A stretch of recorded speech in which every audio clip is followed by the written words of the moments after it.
What's up, guys? Welcome to Blake's Garage. Today we are out in Detroit. I'm with Josh from Ford Motor Company. This is pretty cool. I've never done this before. We're at, what is this even called? I don't even know what this is called.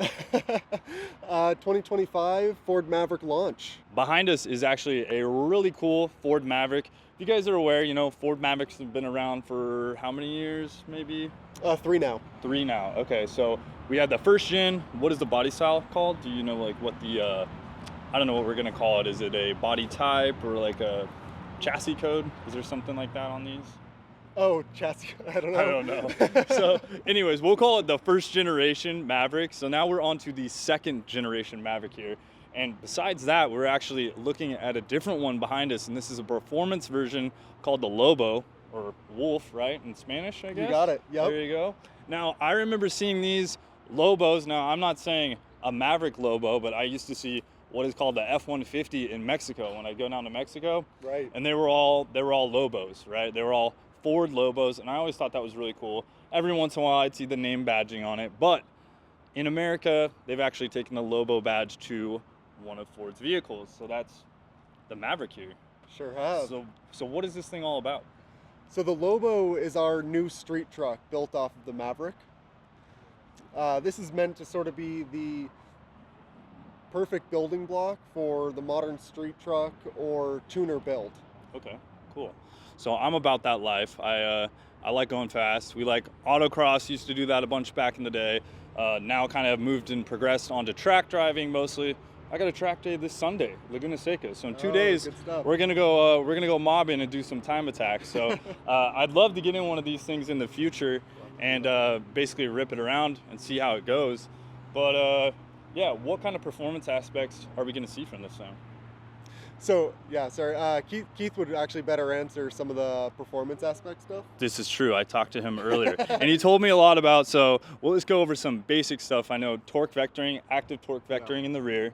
This thing has a RDU, so a rear drive unit, which means that it does have a drive shaft to it, but it's electronically controlled on how the rear differential works, and it has active torque vectoring, where it can basically pulse the brakes or kind of help you turn in certain situations on extreme driving. It does have a mode. I think it was Lobo mode, right? Yep. So that's kind of like our drift mode, as you will, before. I mean, it's not the same, but that's kind of where they went with track only autocross yeah, mode. so track only. So you're not supposed to use it on the road, guys, but hopefully we don't see any of those like BMW videos, you know, where people are going into ditches, or I don't know if we should say Mustang stuff. Maybe we shouldn't say anything bad about that here, but yeah, we can go with that. So track only for those type of situations. That's really fun. What else do we have on this? Yeah, a lot of unique exterior stuff. Mm-hmm. So we looked at what the community was doing to create their own street trucks, and while there's a lot of items that you can do on the previous model, you know, you can lower it, add your own wheels. What we really wanted to do was do some of the heavy lifting that the community has a harder time doing. Right. I mean, adding these body color skirts is Mm-hmm. something that is just so much easier for an OEM to deliver than it is to do aftermarket. Right, because most of these are going to be like an impregnated plastic, and they're not going to be smooth, right? Yeah, so, exactly. So if you wanted to do body work after, like, you're going to be paying a lot of money to get that smooth Sand look it down down and there. hope your paint guy gets it perfect. We figure we're better off doing that. Heck yeah, that's awesome. So as far as like the wheels go on here, Yeah. I think we're rocking what, some 19s, right? Yep, Lost Black 19s. This is our optional wheel, and then it'll come standard with the 19-inch Turbofan. Okay, cool. And then they've set these brakes. I want to say these brakes were from a Ford Focus ST, but a European version. Is that what they said? Yep. Yeah. So we Cool. don't have the Focus ST in the US anymore, so it is the European Focus Okay. ST. We put street pads on it. Right. You can, of course, switch to those performance pads if that's something that you wanted to do aftermarket. Yeah. So they were saying, you know, from Ford, basically, street pads or their normal pads are going to be nice and quiet. They're going to be easy to clean up your wheels, you know, keep everything looking good.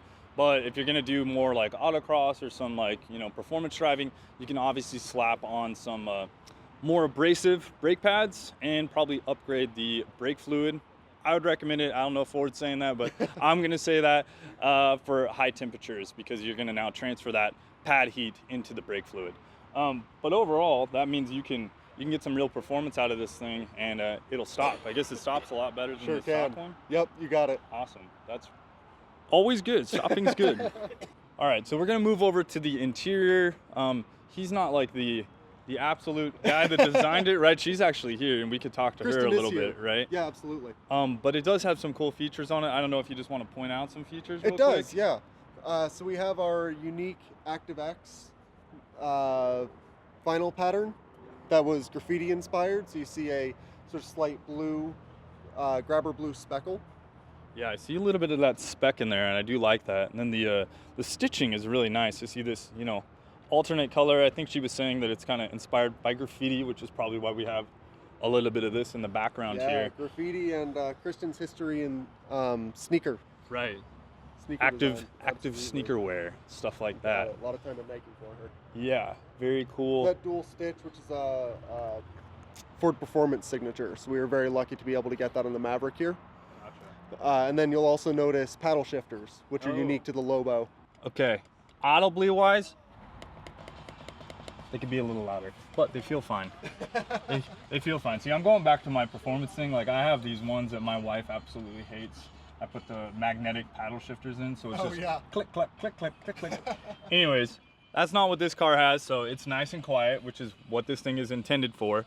But, we got paddle shifters up and down. What I did notice is this steering wheel feels really good. And this is that same texture, but it has a nice soft feel to it.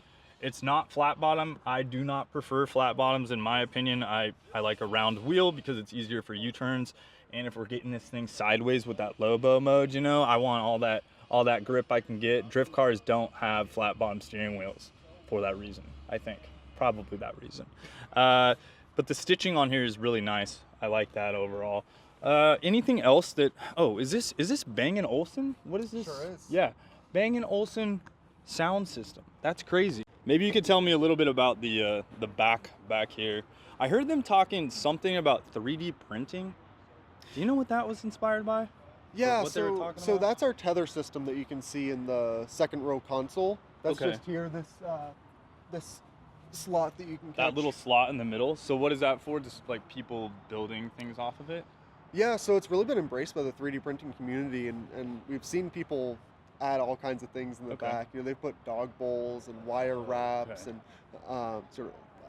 like rotating iPad holders. Gotcha. Great stuff for people who have families or put dogs in the back seat. Yeah, that's super cool. And it gives an Tons of opportunity possibilities. for anybody that wants to make something for these in the future. Absolutely. It's a good idea. That's the base point, and that's why they put it there. And then you home creators with your 3D printers, you can do what you want with that, which is very cool. So on the truck bed, I noticed there's no truck bed liner. Do you know on the other ones, so not speaking about the Lobo, but we got the XT, we got the trimmer version, which is really cool. That specs came out on that the other day.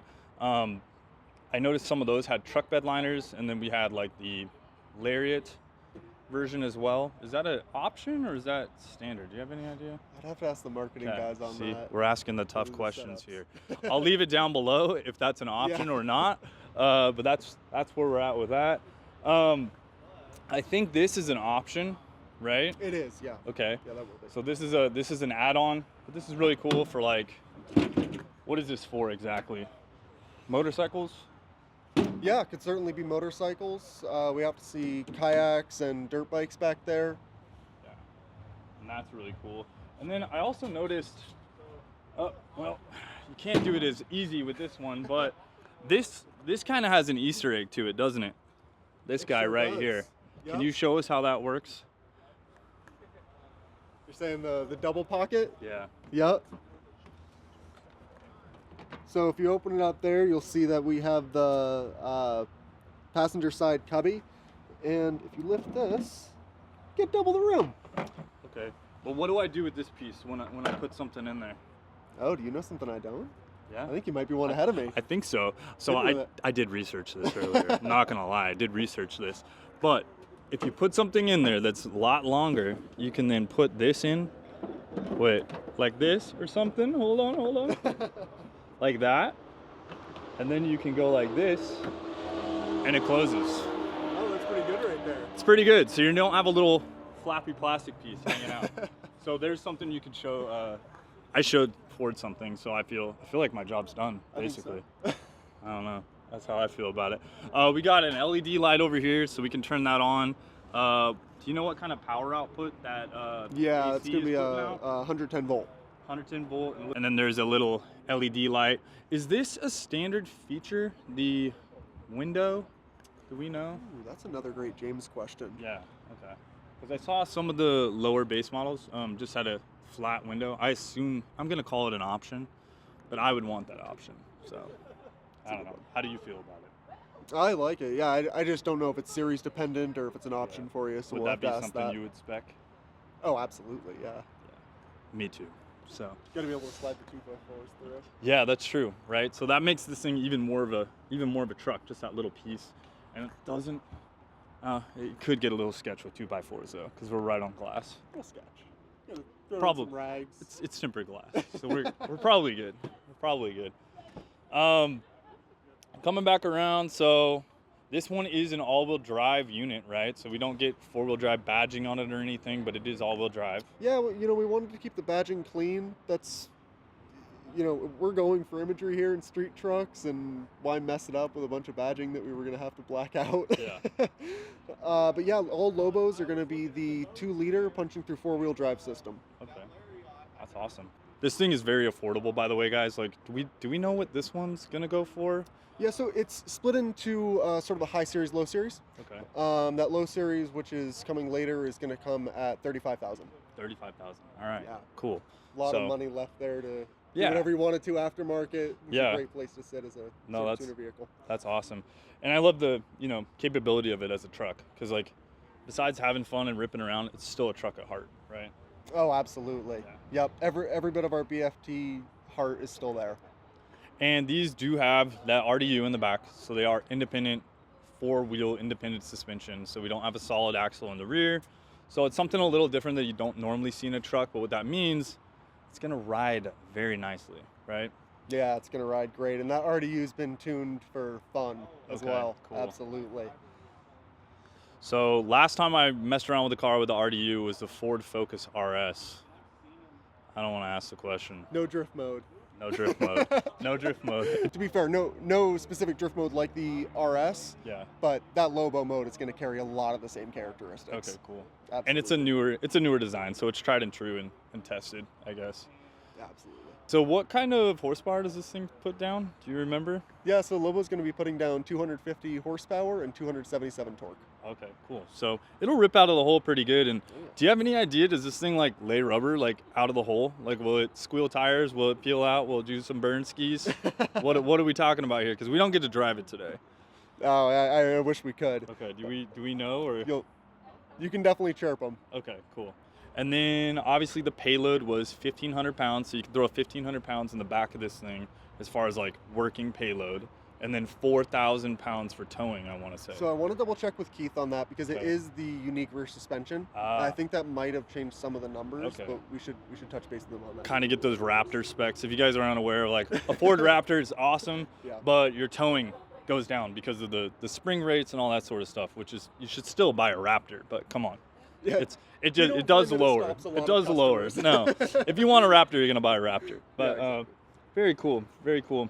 If you can't tow your drift car, it's because your drift car is too heavy.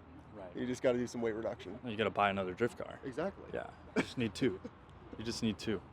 Okay, well, thanks a lot, Josh. I Awesome. appreciate it. Appreciate it. Yeah, thank you. Thanks for coming. Yeah, no problem. Thanks for having us out. Of course. All right, guys, let me know in the comments, what do you think about this thing? And hopefully we get a chance to drive this thing and rip it around, I don't know, somewhere fun and try out that Lobo mode. Later.